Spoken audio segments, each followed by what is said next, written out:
Eh bien bonjour à tous, j'espère que vous allez bien. On se retrouve aujourd'hui pour parler des news sur le jeu et il y en a pas mal. Ils ont lâché pas mal de choses aujourd'hui et ça c'est quand même plutôt cool. Donc je vous mettrai les timecodes en description. Écoutez, on est parti direction les notices. On va commencer avec le volume 2 de la campagne d'hiver qui voit un nouveau panel de missions arriver avec 1000 cristaux et une nouvelle copie de la Buster Sword Origin. Donc on peut désormais la voir au B2, donc ça fait 2 mois en moins par rapport au nombre de mois qu'il fallait pour l'OB10 si on devait l'OB10 seulement avec les Crisis Medal, donc avec la copie qu'on a chaque mois dans le shop des Crisis Medal, et là on en a eu 3 en quelques temps, donc ça c'est quand même plutôt cool. C'est pas impossible qu'on ait même un volume 3 avec une 3e copie la semaine prochaine, on verra, ou alors peut-être qu'on aura d'autres copies dans d'autres événements. En tout cas, ça, je trouve ça plutôt sympa. On ira voir juste après quelles sont les différentes missions qui nous sont demandées pour ce nouveau panel. Ensuite, on a le retour des portails volumes. Alors ça, c'est quelque chose de plutôt intéressant. Sur 3 jours consécutifs, chaque jour, on a un portail avec un 5 étoiles garanti dessus, ce qui fait 3 5 étoiles ou plus de garantie sur les différents portails de volume. Donc on a eu le volume 1 aujourd'hui. Demain, on aura le volume 2 et après-demain, normalement, on aura le volume 3. Donc ça, c'est plutôt stylé parce que ça permet d'avoir au moins 3 5 étoiles maximum sur les 3 portails et peut-être plus que ça. Donc je rappelle que le 5 étoiles garanti, c'est la dernière arme. Lors de votre pool, c'est la dernière. Donc si vous avez un 5 étoiles avant la dernière boule, vous avez plus d'un 5 étoiles dans votre multi. Voilà, donc ça c'est cool. Moi je l'ai fait ce matin, j'ai eu une arme de Glen éclatée au sol. Voilà, j'ai eu qu'un seul 5 étoiles. C'était la garantie et c'était une arme complètement fracasse. Mais bon, au moins c'est là. On a également un boost sur les Premium Quests. Donc on a 100% de rewards supplémentaires. Ça double en fait les rewards que vous avez sur les Premium Quests. Bon, pourquoi pas, j'en ai parlé dans ma vidéo de mardi, c'est vrai que les Premium Quests, il faudrait quand même qu'ils fassent une petite mise à jour là-dessus, qui nous en donnent d'autres, qui donnent d'autres matériaux, parce qu'actuellement, les memories, comme j'ai dit, on en a à foison un petit peu partout, que ce soit dans les événements, au niveau du Battle Pass, etc. Donc on n'en a pas forcément besoin via les Premium Quests, c'était pas le cas au début du jeu, aujourd'hui évidemment c'est le cas, on n'en a pas vraiment besoin. Et les matériaux d'augmentation d'armes, qui sont les 2 autres Premium Quests disponibles, c'est pareil, c'est des choses qu'on a à foison également dans le jeu. Alors c'est peut-être pas le cas pour tous les joueurs qui ont peut-être commencé le jeu un petit peu plus récemment, et du coup au niveau matériaux d'augmentation d'armes, c'est encore des quêtes premium qui leur sont intéressantes. Mais pour des joueurs Day One, globalement, vous devez en avoir un paquet de ces matériaux-là pour augmenter les armes. Voilà, au niveau des différents boosts de cette campagne volume 2, donc on va aller voir au niveau du panel de mission. Donc j'en ai déjà complété une qui donnait une multi ticket classique. Donc on a 2 multi 4 étoiles et plus, 3 multi ici, plus ici, ça fait 4 multi classique. On a également ici 15 mithril or et 15 mithril or, ça fait 30 mithril or. Et on a un ticket 5 étoiles garanti au milieu. En haut, on a 500 cristaux et ici le doublon de la Buster Sword Origin, une fois qu'on a terminé l'ensemble des missions de ce panel. Donc là, ce qui nous est demandé, c'est de nous connecter, de faire le niveau quotidien du nouveau Critical Strike, le rerun des Turcs, de consommer de la stamina, de monter l'arme free-to-play des Turcs niveau 90, de la monter au B10 également, de faire 2 Crisis Dungeon. Alors ça, il va falloir les faire juste pour cette mission, parce que à moins que vous n'ayez pas fait les 2 derniers qui sont sortis, on n'a pas non plus énormément de choses à faire dans ces Crisis Dungeon, donc il va falloir en faire 2 comme ça vite fait. Et on a également faire des invocations, donc sachant que les multis quotidiennes qu'on a encore actuellement, les multis qu'on a eu avec les volumes 1, 2, 3 qui sont sortis ce matin, ça compte évidemment pour cette mission. Alors ensuite, au niveau des news, on a l'annonce du prochain Guild Battle, donc qui aura lieu à partir de la semaine prochaine, de jeudi prochain, et on a la petite spécificité de ce Guild Battle qui est de taper magique de feu. Alors en termes de magique de feu, on a quelques possibilités. C'est pas non plus incroyable, parce que soit vous avez Pool sur Zac au demi-anniversaire qui fait des dégâts magiques de feu, soit vous avez Tifa. Voilà, Tifa avec son arme qui fait des dégâts magiques de feu, qui est une arme d'ailleurs qu'on peut wishlist, qu'on peut avoir dans les différents tickets. C'est l'arme qui est sortie cet été. Donc c'est un peu les deux vraies possibilités en termes de dégâts de feu. On peut également parler de l'arme de pack d'Iris, hein, qui à la base fait des dégâts en zone magique de feu, mais s'il n'y a qu'une seule cible, elle a une augmentation de dégâts, je crois, hein, on va aller vérifier ça tout de suite, parce que j'ai un petit doute si c'est en multi ou en mono, mais je crois qu'elle a une augmentation de dégâts si jamais elle tape en mono cible avec son arme. Donc c'est le Hexstaff et c'est l'Hélical Flamme, et oui, si on est sur une cible unique, donc une single target, on a une augmentation de 1,3, donc de 30% des dégâts. Donc ça peut également être une possibilité, c'est pas aussi fort que Zac et que Tifa, mais ça peut également fonctionner. Donc voilà, au niveau de la prochaine Guild Battle, nous on est un petit peu dans les starting blocks, on va tenter encore une fois le top 100, on verra évidemment si ça passe, pas de nouvelles améliorations hein, d'ailleurs sur ce Guild Battle, donc pas de Quality of Life, où on peut voir combien en font de points les gens, combien il leur reste d'attaque, etc. Encore une fois, c'est un truc qui aurait dû être de base et qui est toujours pas là, donc peut-être qu'on va commencer, nous, de notre côté, à faire un G-Doc ou à faire un truc, mais je vous avoue que nous, ça nous gonfle un peu de faire ça, on verra. J'en parlerai avec Tamu, mais on verra évidemment. Ensuite, on a le rerun, évidemment, du Critical Threat des Turcs. Et j'ai extrêmement hâte d'avoir le Crash Battle de ce Critical Threat. Donc, l'event dure 2 semaines. Donc, le Crash Battle, on aura très certainement jeudi de la semaine prochaine. Et bien, écoutez, on va aller voir tout de suite dans l'événement un petit peu parce que la notice, elle nous donne pas non plus grand-chose. Alors, au niveau des... des stages. On a du coup le stage quotidien, on a le X1, le X2 et on a 6 stages en solo. Au niveau de la coop, on a 3 stages en coop, nous permettant d'aller récupérer évidemment les tickets de bronze et les tickets d'argent. Pour cet event-là, c'est des Power Branding Stone physiques, donc qui ont plus de chances de donner de l'attaque physique et de la défense physique. Donc ils tournent. Hein. Ils tournent un petit peu, je pense, en fonction des événements. Bon, le X1 et le X2 sont vraiment pas compliqués, hein, honnêtement.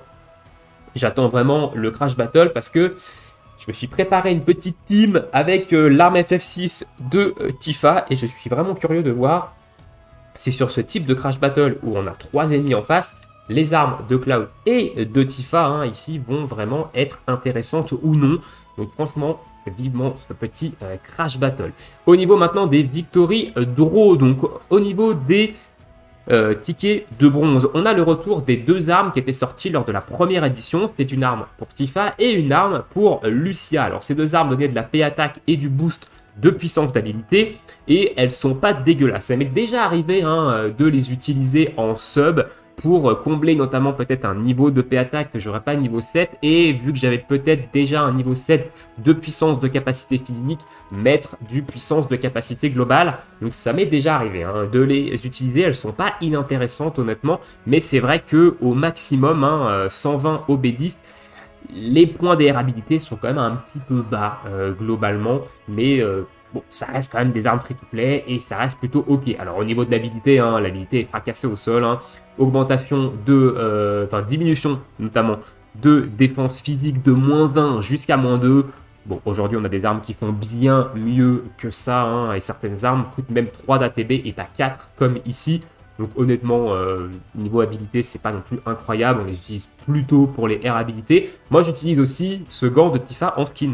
Voilà, j'aime beaucoup le skin de ces gants-là. Alors, au niveau maintenant des price détails. Donc, on a les armes ici, on a une multi classique, on a 5 tickets, pardon, classiques ici. On a 5 tickets 4 étoiles et plus. On retrouve ici des matériaux pour améliorer les armes. Au level 5, du 5 étoiles de crafting de matériel, c'est plutôt cool. Level 6, weapon part et crafting de matériel 5 étoiles. Donc, c'est quand même plutôt sympa, notamment on a 100 weapon part de Tifa, 100 weapon part de... alors non, je dis de la merde, c'est 50, hein, c'est 10 x 5, ça fait 50, hein, les mathématiques le matin c'est un peu compliqué, mais 50 weapon part de Tifa et 50 weapon part de Lucia, ici, bon, c'est toujours ça de prix, hein, évidemment. Au niveau des tickets d'argent maintenant, donc nouvelle arme, free-to-play, une arme cette fois-ci pour Enjil, et qui est complètement différente des 2 autres, parce qu'ici on a du HP et du boost de puissance d'habilité magique, donc...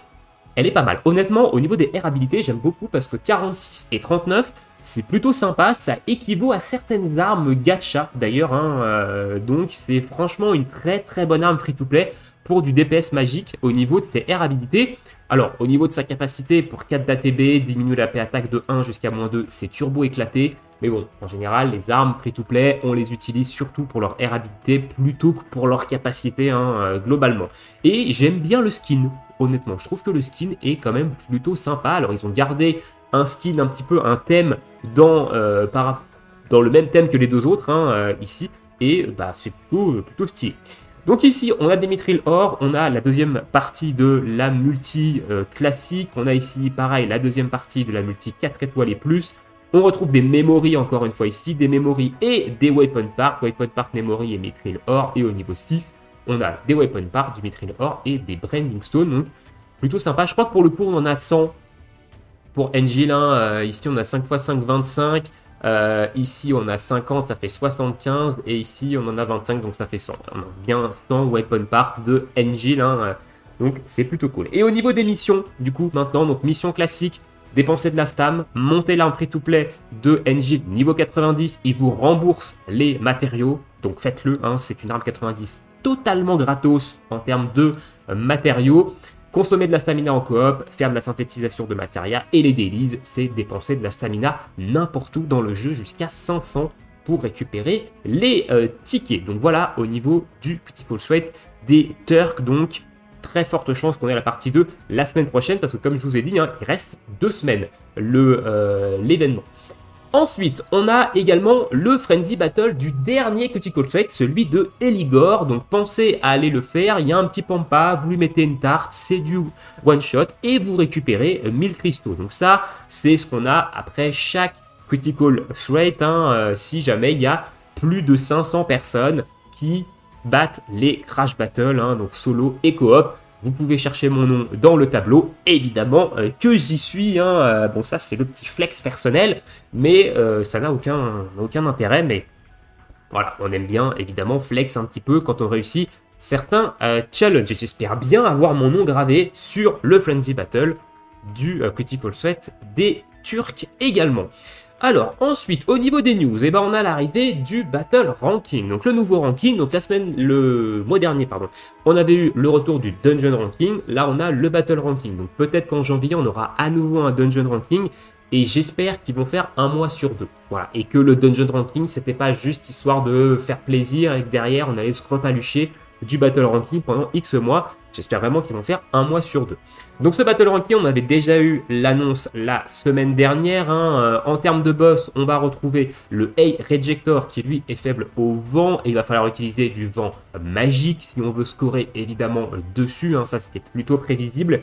Et au niveau du deuxième boss, c'était Yuffie qui elle a une faiblesse au feu. Et ici il va falloir utiliser du feu physique. Donc sortir votre plus beau clad ou invoqué sur la bannière de Vincent qui est assez surprenante, hein, évidemment, je vous donnerai mon avis sur cette bannière que je trouve quand même plutôt surprenante au vu du type de dégâts en fait qui nous est proposé ici pour Vincent. Mais du coup, c'est pas le sujet. Donc on va aller voir un petit peu plus en détail cet événement de Battle Ranking. Hein. Classique, donc moi je suis dans le groupe 3, actuellement je suis top 16, ça va absolument pas rester comme ça, hein. J'ai pas énormément tryhard l'événement encore, hein. Il va falloir que je m'y mette un petit peu. Donc au début vous avez les 2 trials de chacun des boss, il faut que vous fassiez les 2 trials pour débloquer en fait les niveaux vous permettant de scorer tout simplement sur l'événement. Donc les niveaux sont pas compliqués, ça donne des cristaux, ça donne des matériaux. On a ensuite au niveau des rewards. Donc là, c'est les rewards de ranking, sachant que les rewards commencent vraiment à baisser à partir du top 151. Donc quand vous sortez du top 150, vous perdez 5 tickets d'invocation, 4 étoiles et plus. Et ensuite, voilà, ensuite ça commence un petit peu à dégringoler. À partir du top 601, vous perdez même les matériaux 5 étoiles de crafting de matéria. Mais voilà, il n'y a pas de cristaux dans le classement, c'est que des tickets d'invocation.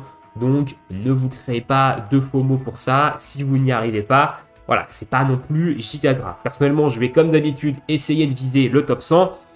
Mais on verra, parce que ce Battle Ranking, je trouve quand même plutôt compliqué. En vent magique, j'ai quasiment absolument rien. Donc, ça va être compliqué de scorer sur le Rejector. Hein, mais on verra bien. Pour l'instant, je suis dedans.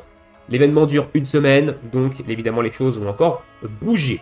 Au niveau maintenant des rewards du total de score. Donc ça veut dire que c'est le score cumulé que vous allez faire. Hein. Plus vous allez faire de try, plus vous allez avoir de points et plus ça va vous cumuler. Donc on obtient quand même pas mal de récompenses, notamment des items pour améliorer les armes, des mithril ore, des branding stones, des cristaux également hein, ici, ainsi que d'autres items. On a plein d'items, on a encore des cristaux ici, des branding stones. Et moi j'ai déjà récupéré quand même pas mal de petites rewards qui étaient notamment des cristaux, des matériaux d'amélioration d'armes, etc. Voilà. Donc il y a quand même pas mal de cristaux à aller récupérer dans ce cumul de points. Et ensuite, le stage level. Donc ça, c'est le truc un petit peu plus compliqué.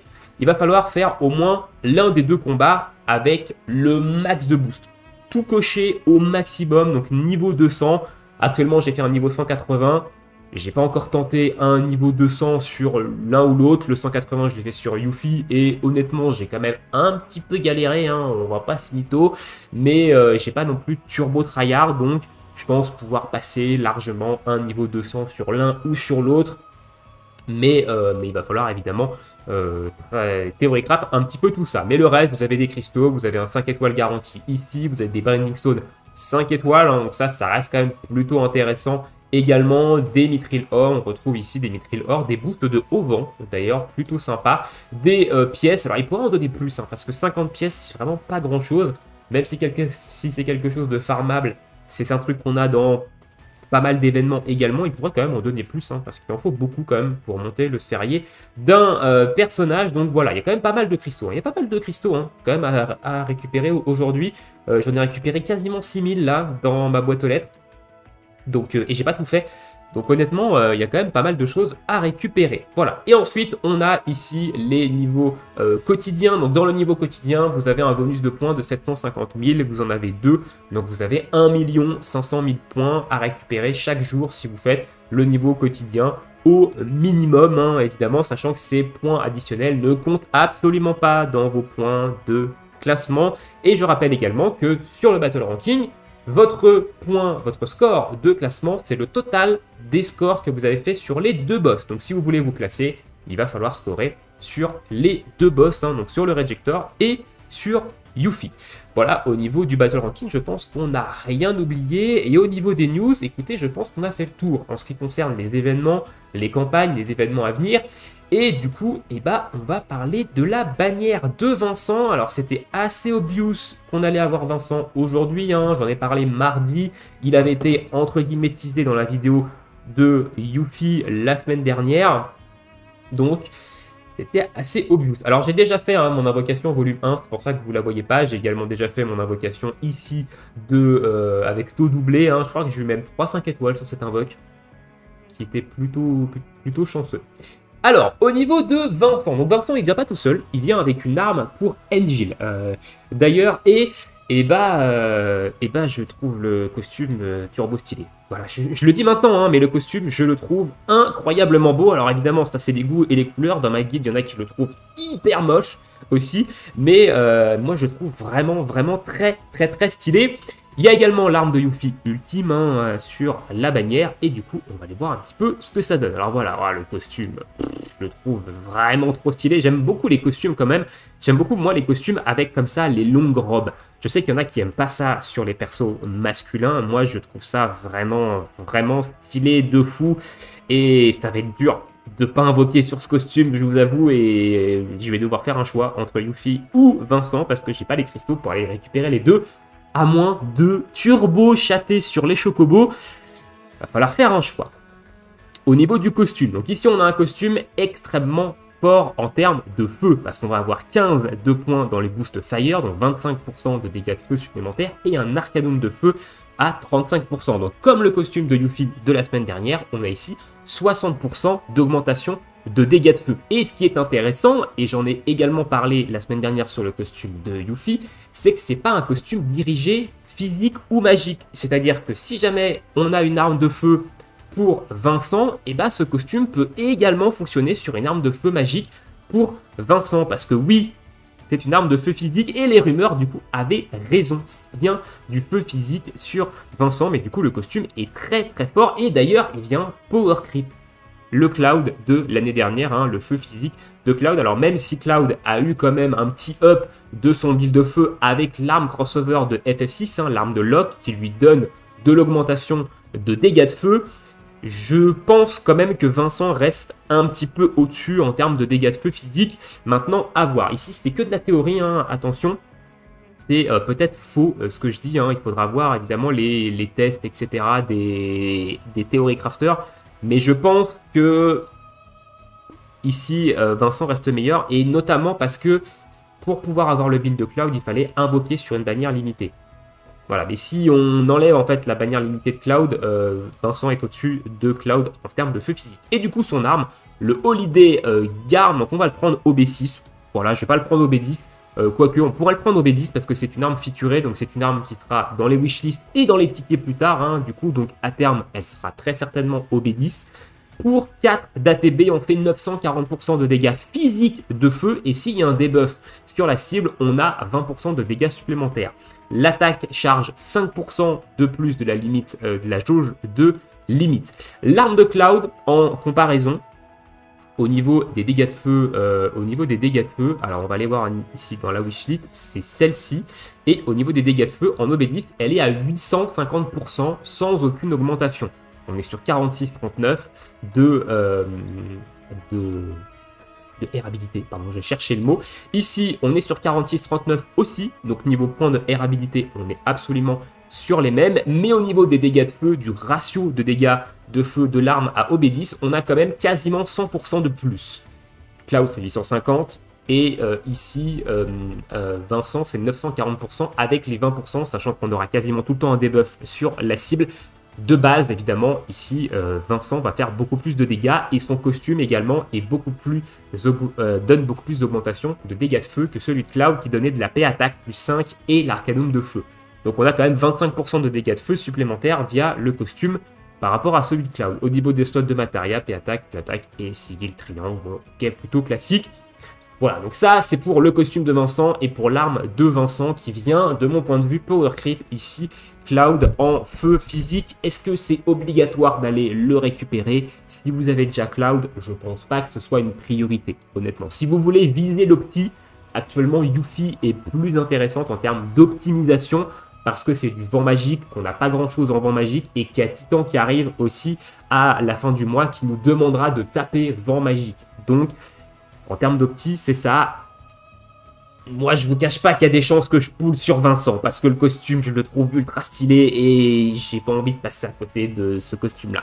Et ensuite, je vais vous donner mon avis sur l'arme de Engil. Donc l'arme d'Engil, ici, qui est sortie avec cette arme également, donc le Volcanic Hit, qui est une arme qui va taper feu physique, et si Engil a 50% ou plus de PV, il va également diminuer la résistance au feu jusqu'à -3, hein, donc -3 à partir de OB6, et en 5 étoiles et OB1, c'est -2 avec un maximum de -3, donc il faut faire l'attaque 2 fois hein, pour baisser la résistance au feu. Donc au niveau des airabilités, on est quand même sur un 62-39, donc on est sur un niveau 7 directement hein, ici, donc niveau airabilité, on est quand même plutôt sympa. Puis attaque, sigil, triangle, et j'ai oublié, il donne également 10% de voile sur Engil, ce qui est plutôt sympa également, hein, d'avoir 10% de ses PV en voile, hein, sachant qu'Engil peut monter quand même à des très très hautes valeurs de PV, ça reste quand même plutôt sympa. Donc l'arme n'est pas dégueulasse, honnêtement. C'est une nouvelle arme, encore une fois, qui baisse la résistance feu. On a énormément dans le jeu. Je crois que c'est la résistance où on a le plus d'armes qui baissent cette résistance, honnêtement, que ce soit en mono, en zone. Donc voilà, une nouvelle arme comme ça pour Engil, qui vient évidemment accompagner l'arme qui baisse la résistance à la terre qu'il avait déjà. Hein. Donc il a actuellement 2 baisses de résistance. L'ami Engil, voilà, donc une bonne arme également qu'il faudra potentiellement wishlist si jamais vous jouez Engil dans vos équipes. Voilà un petit peu ce que je peux vous dire sur cette bannière de Vincent et est-ce qu'il faut invoquer, est-ce qu'il ne faut pas invoquer. Ça, c'est évidemment à vous de voir hein, en fonction des cristaux que vous avez, en fonction du besoin que vous avez sur votre compte, en fonction de votre hype aussi. Hein. Il y en a qui pool aussi pour le cosmétique et ça risque d'être fortement mon cas, je pense, ici. Donc, voilà. Écoutez, je vous laisse ici. On a fait le tour, dites-moi ce que vous pensez de toutes ces news dans l'espace commentaire. Je vous souhaite à tous une très bonne journée, une très bonne soirée, bon jeu et à bientôt. Ciao, ciao.